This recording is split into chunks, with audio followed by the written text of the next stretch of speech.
जब तेजाजी महाराज लीलन घोड़ी ने केवल लाग्या कि हे लीलन घोड़ी जा और मायण ने संदेशो दे।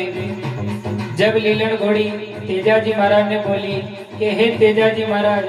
ताने अकेलो छोड़ के मैं कशा जाऊं, मारी गोद मारी पीठ तो खाली है, ताके बिना मैं अकेली कशा जाऊं, मैं ताके बिना अकेली जाऊं ली तान छोड़ तू मायण मने ओळमा देवेली। तो लीलन घोड़ी तेजाजी महाराज ने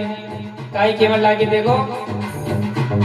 ओ तेजाजी कहिया जाओ सोनी मारी